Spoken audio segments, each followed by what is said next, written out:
Assalamualaikum. Di kanal sini banyak yang praktekin intermittent fasting kan ya. Dulu udah sering dibahas, yang baru-baru bergabung ada aja yang masih merasa hasil intermittent fastingnya belum optimal. Salah satu ya yang mesti jadi perhatian itu balancernya si fasting ini.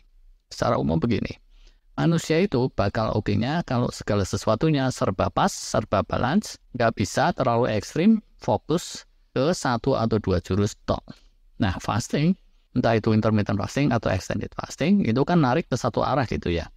Agar tetap serba pas, mesti ada laku-laku lain yang membalance untuk memastikan bahwa nariknya itu nggak kebablasan, nggak timpa. Ibaratnya tuh kayak Kang Encap gitu latihan silat. Nggak bisa dia cuma jago kuda-kuda tok, atau sekedar kuat tulang ototnya, atau cuma jago mukul, jago nendang, jago nangkis, jago berkelit, unggul stamina.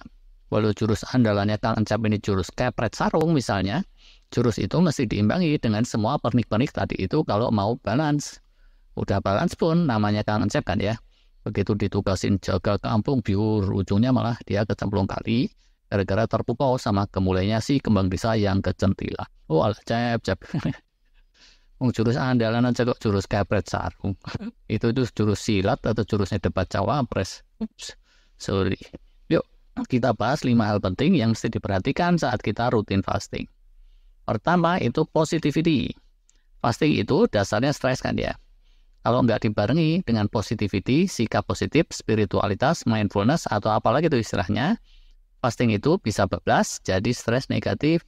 Padahal kalau hormon-hormon stres bermunculan, healingnya mandek, fastingnya bisa jadi percuma.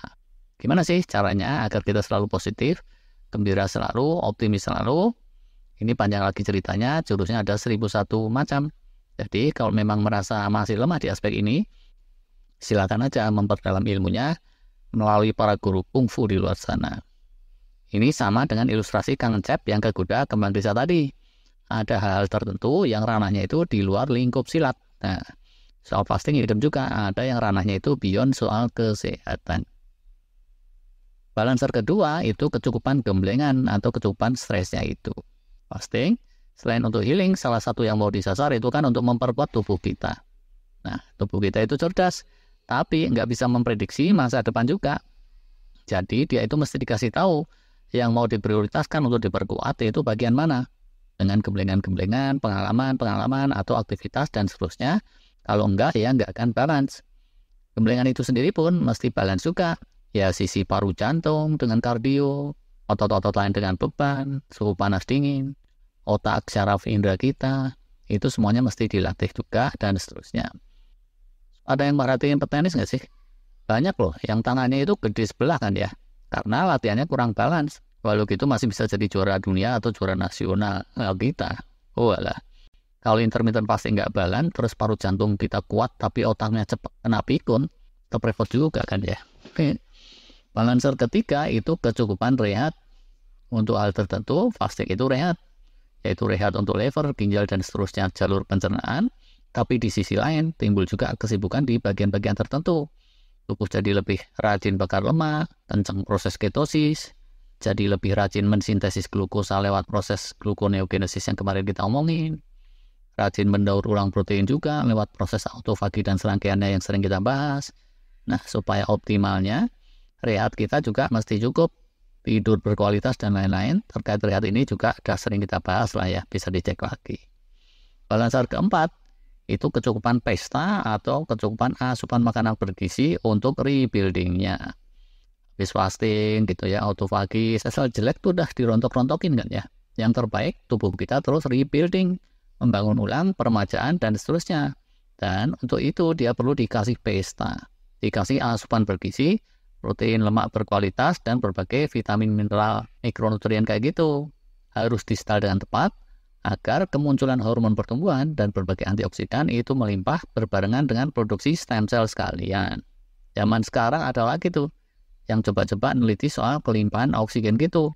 Pakai terapi hiperbarik, ada lagi yang coba-coba neliti soal transfusi plasma darah dari orang-orang yang kondisinya prima, dan seterusnya lah ya. Maksudnya ini 1001 juga, tapi intinya di sini, selepas fasting itu rebuildingnya kalau bisa di booster sekalian. Dan antara fasting rebuilding ini mesti imbang. Kalau kebanyakan rebuilding kurang fasting, itu bakalan cepat tuir, cepat ujur, Tapi kalau dominannya fasting melulu, waduh, masa sih udah fasting segitu lama nggak ada lebarannya? Bayangkan ya. Itu deh. Yang balancer kelima itu perlu kecukupan untuk peredaman racun. Sama juga ini sama mental spiritual tadi. Yang positif mesti banyak masuk, yang negatif mesti banyak keredam. Asupan juga sama, yang positif mesti kelimpahan, yang negatif mesti diredam. Jangan mentang-mentang lebaran, terus asupannya gula karbo melulu tiada henti plus junk food. Wah, kalau gini caranya udah diteliti tuh. Pakistan, di Cina, di Timur Tengah sana, capek-capek memperbaiki diri, puasa Ramadan 30 harian, enggak sampai sebulan setelah lebaran, itu kondisinya bisa balik biasa-biasa lagi kayak semula. Sayang kan ya? Tapi itu di sono tuh, Pakistan, Cina, Timur Tengah. Kalau yang udah subscribe ke kanal sini, kayaknya sih enggak. Tapi kalau yang belum subscribe, nah, gitu. Itulah ya kira-kira obrolan soal 5 balancer yang tidak boleh dilupakan kalau kita ingin fastingnya membawa manfaat yang optimal. Sebetulnya masih banyak lagi tuh. Tapi daripada ngulang-ulang, silakan aja dicek video yang ini nih. Soal 18 hal yang sering bikin fasting kita enggak optimal. Yang sebenarnya itu 18 kali 2 gitu ya. Implisit di situ kita tekankan juga perlunya untuk balance. Kalau ada yang mau nambahin silakan aja. Tapi tolong jangan tanya soal jurus kampret sarung yang tadi itu. Terima kasih.